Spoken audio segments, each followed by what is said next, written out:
So it's really beautiful to be here with all of you guys. I was just reflecting today how wild it is to be back here in Bansko, the nomad world. After 10 years of nomading, I was really stopped in my tracks, by the prospect of having beautiful alpacas for neighbors in the Sacred Valley. So I've been living in a little mountain village for the past few years. And it's just a real honor and gift to be back here to share with all of you and to talk about consciousness and explore our inner states. So I don't know about you guys, but for a lot of my life, I was in pursuit of something, be that the meaning of life or the next big life-expanding thing to do, right? So the next training, the next course, the next country to visit or business idea to try. I did a lot. And it's a beautiful quality, one that I truly appreciate in myself and everything it's opened up for me. As I'm sure it has for many of you. I'm sure we have a lot of go-getters in the room. But the way I had been going about this, I realized as I was accumulating passport stamps and accolades and certifications in my life, the way I was going about it was leaving me a little bit empty in my soul. So my name is Kristen, and I'm really into soul journeys. So today I hope to take you on one. And it's a journey less about doing and more about being. So it's a journey. Woo, yes. Let's hear it for that. It's going to be a journey a little bit more back to the truth of who you are. So I was obsessed with human potential and the philosophy of mind even as a kid, which definitely made me a bit of a nerd. I would stay up late at night reading this book, this existential book called I Am a Strange Loop, and trip myself out in the darkness trying to imagine the experience of not existing at all. It was totally overwhelming and a little scary, but something about the vastness of that feeling really drew me in. So later on, after college, the real-world options presented to me didn't really entice me as much as I had hoped they would. I didn't feel to go into clinical psychology, and I couldn't really hold down a corporate job because I kept quitting each summer to go teach English in summer camps in Italy. Until finally I realized that I could just go and live out there. Light bulb moment. So I moved to the Czech Republic to teach English, and then I moved to Chiang Mai and got my first online job. And at that point, I had achieved the nomad dream. I had escaped the matrix. Yes, but. At that point, I was still really imprisoned by my mind and the success paradigm that I grew up in. I was chasing achievement, success. I was seeking external validation. Nothing was ever enough for me. So I didn't realize it, but I was really stuck in the same level of consciousness and programming that I've been in for my entire life.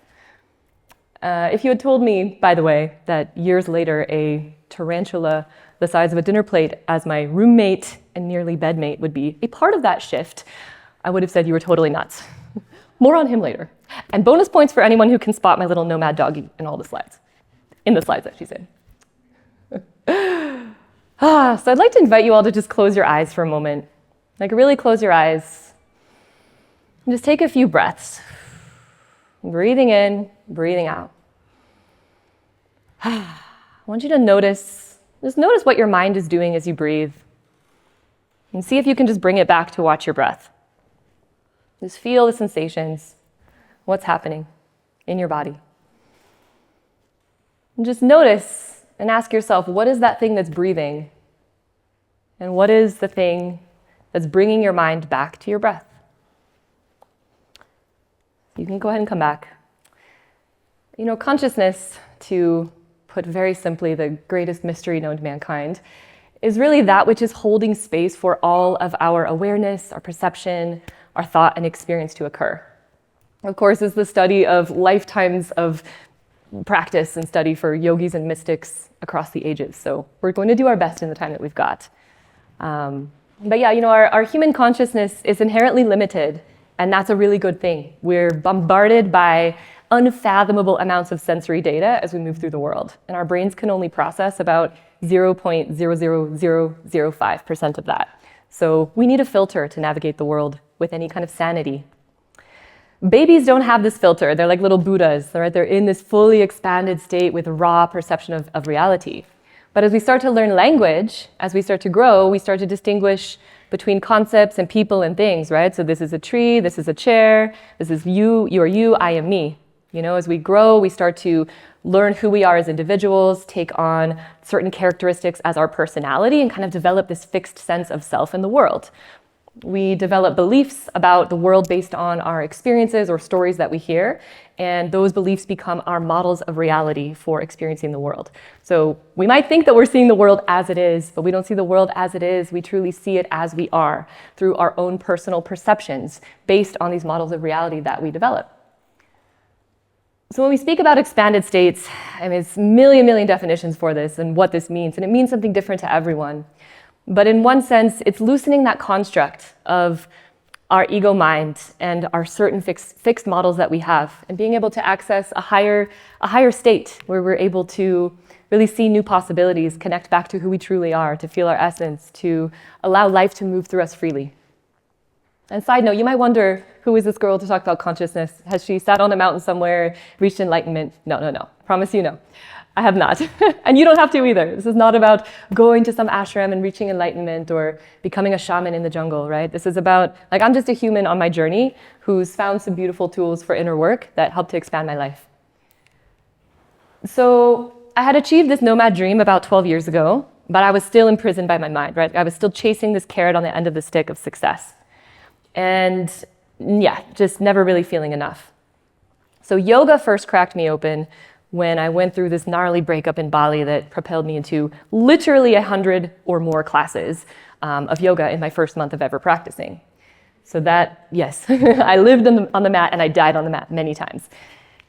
After that experience, a simple breathwork class or cacao ceremony started catapulting me into these deep healing states, meeting my ancestors, meeting my spirit guides, having this fake heart openings like I'd never experienced.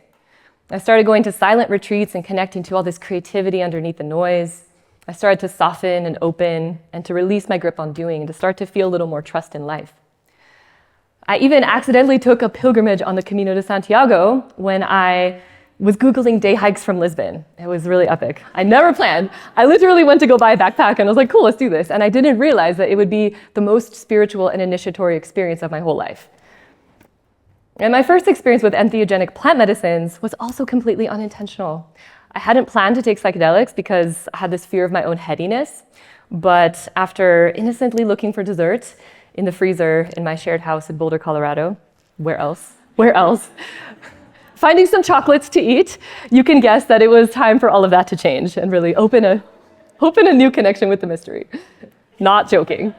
So cultures through history have worked with expanded states for reaching higher levels of insight, healing, intuition, and connecting back to source. So from the Native Americans working with drumming, vision fasts, sweat lodge, to Amazonian shamans working with sacred plants, ayahuasca, the Eastern traditions of meditation, pranayama, breathwork, et cetera, meditation. Onward we go. We see that through history, humans have had this inherent desire to explore deeper dimensions of our experience here. I told you guys that niching was my strong suit. These are some of the pathways to expanded states of consciousness. Some of which you may have worked with and explored, some of which may be new to you. And I wish I had time to go into each and every one of these. But the point is that working with expanded states of consciousness, there's no hard and fast rules. And ironically, it's not about finding more things to do or to add onto your list. It's actually about finding a pathway to reach your stillness within, to connect to a greater field of energy outside of your own mind.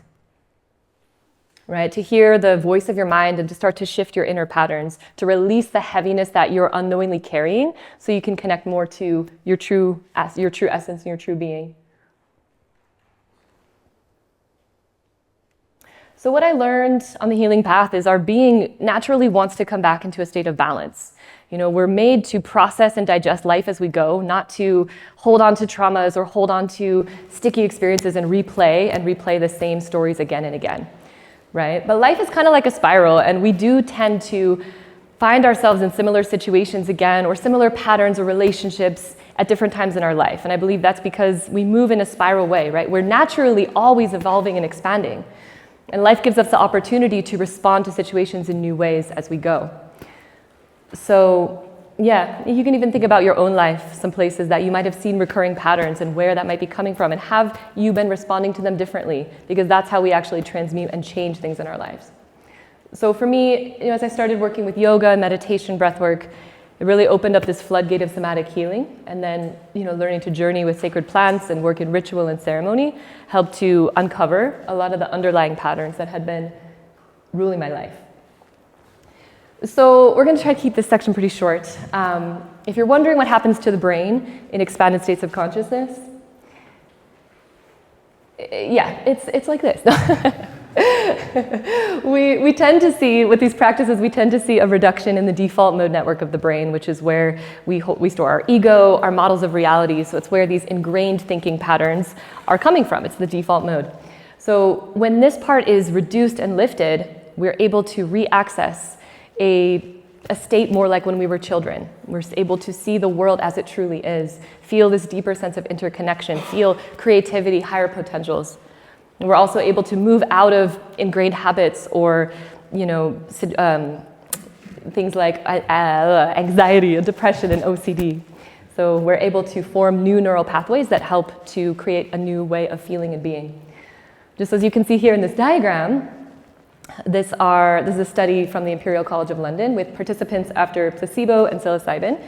A friend of mine, when I shared this diagram with her while practicing this presentation, she said that diagram freaked her out a little bit. It was like too much brain activity. So you can choose your pathways as you wish. It's not necessary to have extreme experiences, but we do see similar activity in the brains of yogis and meditators over time. And we see as well neuroplasticity, so the expanded states help our brains to become flexible and malleable again, like when we were children, so it's easier to learn, it's easier to change our habits. So when it comes to healing, healing, whether it's mental, emotional, physical, spiritual, it's about wholing, it's coming back to our whole essence, right? Recalibrating and reclaiming the parts of ourselves that might have fragmented off or fractured during traumas, or parts that we've repressed. So I always remember this experience I had in a Tantra training doing a reparenting exercise. The two practice partners that I had, they took the role of my parents and I was a little baby. And they held me and whispered these loving words and gentle touch. And I really viscerally felt these soul parts coming back that needed to feel that integrated masculine and feminine care and love. And after the exercise, literally everyone in the room was viscerally different. It was a very powerful experience. So shadow integration is another thing that will come up when we're working with expanded states. Anything that we're rejecting or repressing in ourselves, it's going to come out sideways, always going to come out sideways. We're going to look at it and see it out in the world as something that triggers us, something that bothers us, something that we hate, and we're going to think that it has nothing to do with us when it has everything to do with us, right? So anything that's triggering us is something unowned, is something that we haven't claimed or looked at fully in ourselves. This is why work with expanded states is often very effective when done with a guide that can help us to see our blind spots, to somatically process, to feel our feelings in our bodies, as these states tend to allow us to bring up emotions that may have been repressed and held in the darkness. So we can think of our states of consciousness like a ladder. The higher we climb, the greater perspectives we start to see. So at the bottom of the ladder, life can feel really scary and our problems are really big. We might be reacting to life kind of in that victim mode. Life is happening to me. Why is this happening to me? But as we start to climb the ladder of consciousness, do our inner work, expand our state, we have a higher perspective. We can see a higher vantage point. Life's challenges become more like a game, and we connect more to our creativity and to our inner power. So this is obviously where we want to be. But I do want to speak about integration, because if you just take the magic elevator to the very top of the ladder to see everything, that's wonderful, and that can be a beautiful, expansive experience, but how are you going to integrate that into your life? You have no idea how many people I've seen come to Peru to work with plant medicine and have soul awakening experiences after ayahuasca or San Pedro and meet God or become God, etc., and then have zero tools or support to integrate this into their lives. So what really changes for them, right? This just becomes a magical experience that they had, or they then believe that they're meant to go and become a shaman, which is really not what they're supposed to be doing. So integration is so key. Through daily practice, through daily commitment to find a way of connecting within that works for you. The chakra system I include here as the energetic counterpart to what's happening here. Don't have a lot of time to get into it, but we're working at the energetic levels as well to clear our centers and allow emotion and vitality to move more freely. So I was in the Amazon jungle for 10 days in isolation, living in a little hut, doing a plant dieta, which is a space that you create working with a master plant of the jungle alongside with ayahuasca under the guidance of a shaman. And I'm living in this hut alone in the jungle, and this big giant tarantula decides to move into my house. And he had this little spot that he loved right above my bed, like really right behind my bed. He wouldn't leave. I kept having the guy of the retreat, the keeper of the retreat center, gently take him out, and he just kept coming back in. So super arachnophobic. It was it was a big surrender. I had to really surrender to that. But ultimately, this creature really became my teacher, because we have to change our relationship to the world from within if we ever want to see anything change on the outside, right? So I had to sit with my fear, with my repellence, with my discomfort, and all the things that tarantula brought up in order to transmute that and really have a compassionate relationship with this living being. He really kind of became my friend in the end. And yeah, it's the same with life, right? Like we can scratch at the projections on the screen all we want, trying to get rid of the flaw. But until we go within and actually clean the film that's making the movie happen, we're not going to see any change. So really bringing the unconscious into light and seeing the part that we are playing in creating our own reality. So the truth is, we are all brilliantly creative beings. I know a lot of people have hang-ups about creativity. I'm not an artist, I'm not creative. No, we're all brilliantly creative, and we're all creating all the time. That's actually our nature, because our experience, every experience that we have, is internally generated within the perception of our consciousness. Like I said, it's coming through our own filters, and we are creating meaning from the experiences that we have. And so, think about the results, the experiences that you're having in your life. Are they being created unconsciously, or are you creating consciously?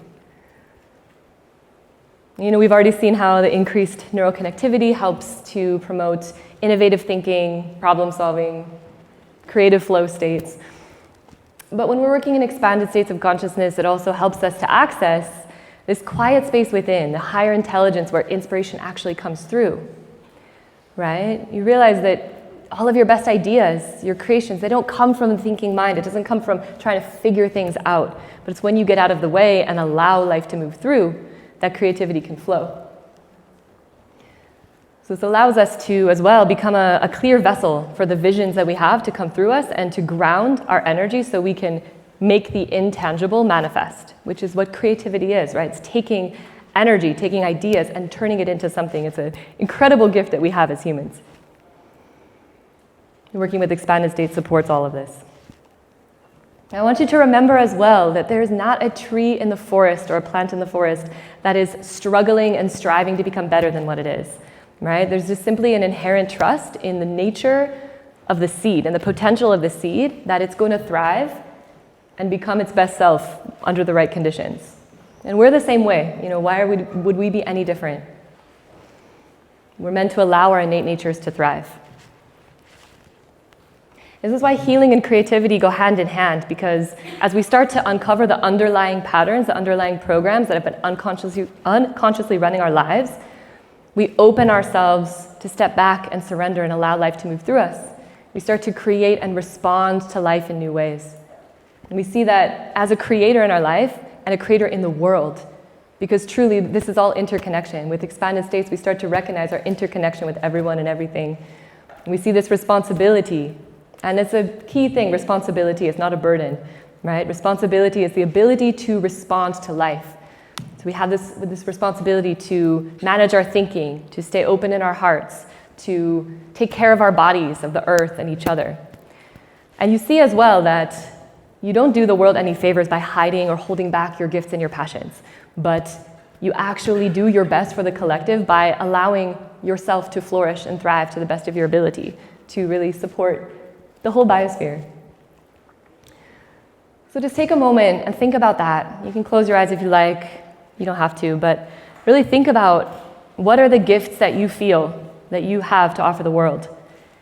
And what are you here to express? Can you feel that energy of life expression wanting to flow through you? What does that feel like? How do you know when you have that urge to speak or to sing or to write or to pray or to spend time with loved ones or animals or be in nature? How do you feel the impulses moving through you? As you start to explore expanded states, I simply invite you to find ways to be in silence, find ways to feel your breath, be with nature, be with the richness of nature, make art, make music, move your body the way it wants to move, make sound. These are all immediately portals. It doesn't have to be a big, massive psychedelic experience or meditation leading to enlightenment. It can be, but these other ways are perfectly valid as well. As you start to work with these states, you'll see that you're interconnected, as I said, with everyone and everything. You're not alone. And we also can't shut ourselves off or separate from the shadows of the world because we're all one being, right? So as you do this work, as you unearth your own shadows, as you expand into more of who you are, you become a part of that for the world. We become a part of that for the world.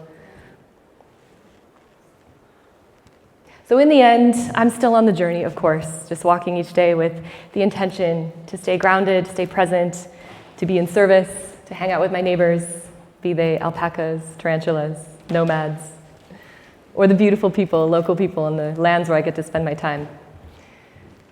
I'm still a doer and I'm still a seeker, and I don't think that I'll ever kick the training addiction and certification addiction, if I'm honest. But these days it comes more from a place of wholeness within and a curiosity for life rather than an endless striving for more.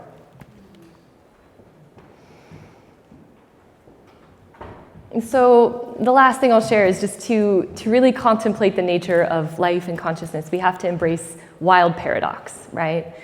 For us to have joy and pleasure and love must be the existence of grief and pain. And for the light to exist, has to be the darkness. For the nomad freedom lifestyle, we have to have the matrix, right? One can't exist without the other. Thank you, matrix people. Thank you, people putting in your time. So we're each just a tiny, tiny, tiny drop in the ocean, right? But we are also, at our core, the entire sea of existence within us. It's a true fact. And we seek, we look, we go, we explore the world just to come back deeply inside of ourselves to find something really special there.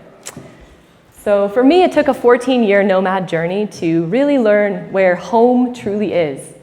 And it's a very important thing to know. So I also realized that eternal darkness, that vast space that I had contemplated before and after life when I was a kid, that wasn't nothing. It was everything. As am I, as are you. And so when we can learn to tap into the gifts of that space while we're here, we open limitless new possibilities for ourselves and our communities and the collective. Thank you.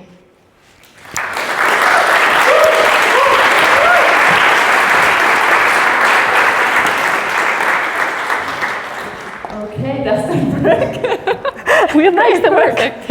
Awesome. Thank you, Kristen. So 14 years ago, was it that? Sorry. Oh, yeah. Interesting. Okay. So was this, would you say, did you have such a thing like the dark night of the soul? Oh, many times. Many. I don't need. Yeah. Do you hear us like this? Yeah. There we go. We don't need. Not for now. We'll we just are shout. powerhouses. We can do it without the mic. So, okay. So, dark night of the soul. Coming back to that. If anyone wants to connect, I made gifts for you too. Can I share that? Okay, you can. My God, it's so hot here. My brain is literally melting. It feels the same. Is it hot here? Right, I know. But we will continue with this. So, scan the QR code, please. Dark night of the soul. Tell me. So many of them. I would need another 45 hours. But literally that means... to me, the dark night of the soul, multiple that I had was a crumbling of my reality as I knew it. It was really this ego death, right? So it was a sense of everything that I had held onto or found security or stability in kind of being pulled away. So whether that was the form of relationships, whether that was the form of finances, or just an inner sense that everything was shifting and falling away, and that my inner resources weren't enough to, at that time, to really like get me through it. It was just this, like a surrender. And I find that with that forced surrender, it opens a deeper, deeper, deeper level of our being. And sitting in a place of unknowingness and becoming comfortable with the unknown, right? Yeah, the great unknown. Okay, let's head into Q&A. Raise your hand, I will choose you, but there is no mic for now. So, who has questions? We start here. Oh, we have a mic. We have a mic. Ah, this is our mic. Thanks for your talk. I've seen you mention the dream work, pathways, and you also mentioned young, which makes some work about that. And I want to ask you if you have integrated that in your work, and what are your thoughts about that? If you have any I mean, Jung is absolutely like a grandfather of this, all this type of work, expanded self work, dream work, the archetypes. Yeah, I do. Shadow work, exactly. It's all my realm. It's all. I know, this is the girl to talk to about all that. Yeah, no, I do incorporate some of that for sure. It's, it's a powerful tool for accessing these deeper levels of ourself. And the self-inquiry, right? And looking at the subconscious mind, the different levels of consciousness. What we see through our dreams is so often like the symbology, the metaphors that we see there. So yeah, it's all really powerful tools. Yeah. Journal on your dreams. It's Oh, very helpful. always, yeah. Other questions? Yeah, in the back. Jakob. Good. Thank you so much. That was amazing. I find myself on a journey, but I do also find myself getting distracted from that journey and like side quests or side paths. Thinking you can get distracted. Yeah, I have to come back from the main journey. So do you have any advice on how to stay on that path, or is it just embracing all of it? You mean on the path, like the path of inner work, the path of self-focus? Yeah, I mean, I say it is like you said, it's both. It's both and. It's the paradox, right? Like it's having grace for yourself and embracing that winding nature of life, right? Sometimes we're going to be in spaces where we can be more focused. We're in our daily rituals, we're meditating, we're writing down our dreams, we're doing all the things. And sometimes life just wants to do life with us, right? Sometimes we're just meant to kind of go with the flow. And I've been through many phases like that as well, where I'm more in my practices and then where it's more just kind of taking you for a ride. But I feel that just working with intention, if nothing else, like having intentions for our days, for our weeks, for our months, like having a pin in where you are and where you want to be, you know, and just even choosing one little practice, if it's journaling or if it's sitting on a yoga mat for a few minutes a day, like having some practice that's kind of your red thread through your life. You know, it's not about perfection at all. I don't think any of us can commit to perfection when it comes to our inner work practices. Yeah. I have a personal question. Who of you, and let's try to be very open, very vulnerable, who of you kind of has the feeling or thinks or is afraid of that they have lost their path? Like according to that question, like who has this feeling like, oh, I'm not on my path, I'm not on my soul path? This is like raise your hands. I'm sure there must be people in here. Let's be open, let's be vulnerable. Yeah, show your hands. So what is your answer to that? Do you think people can lose their soul path, or is it the mind that's telling you that story? What do you have to say it's a good question. I don't think we ever really lose our soul path, because the soul cannot be lost. Is guiding the way, right? And it's a shift of perspective. Can you embrace the experiences that you're having? If you're having an experience that doesn't feel like your soul path, well, where is that idea coming from? Where is the idea of what your soul path is coming from? Because it might be that life is bringing you opportunities to shift and to, you know, try things that you never experienced, or that will bring you back to a place of more alignment. I think it's important to have an anchor of alignment in your system, to know what that feels like, right? To know, and this is why like nervous system practices and embodiment practices are so key, because, okay, you know what centered feels like. And then you can move through the world, okay, does this opportunity align for me? Does this not, right? You can learn to kind of navigate that way. But yeah, trust that we're always on our soul path, you know? So I have met many spiritual teachers, consciousness teachers, but from the answers that Kristen gave to my goodness, I can tell she's a really good teacher. So thank you for that. And also you are having a workshop today. Oh right? yeah, yep. When is it? What is it? We have Tell us about it. authentic relating games at 2:30, so it's going to be a chance to dive a little deeper beyond our Where is it? Beyond our ego, at the networking corner in the park. Yes. Yeah, meet other people. It's going to be fun, playful, connecting with each other, kind of going deeper beneath the surface. No small talk allowed. It's going to be Only great. deep talk. Only deep talk. Okay, I will come. Only consciousness talk. And llamas. And will you do an unconference? And yeah, there'll be an unconference on Thursday at 4, I think, on transformational retreat design. And I believe I'll be partnering with the woman who is talking about art retreats also. So we're gonna have a retreat design workshop. So on first Thursday. you come on Wednesday to my own conference at Yes. 3:15. I'll be there. Which is about archetypal embodiment, illuminating your most authentic hidden self. And then on Thursday, 4 p.m. you said, right? It's 4 or 4:30, one of 4 those. or I think it's 4. 4:30? Yeah. It's about, again, Transformational retreat design. So designing a retreat, if you ever wanted to host a retreat, or if you just want to learn more about retreats and what it takes to build them and create them, come to that. put those two on your schedule. Yes. Okay. And you get to hang out with us. Let's give a massive round of applause to Kristen. Thank you. Thank you so much.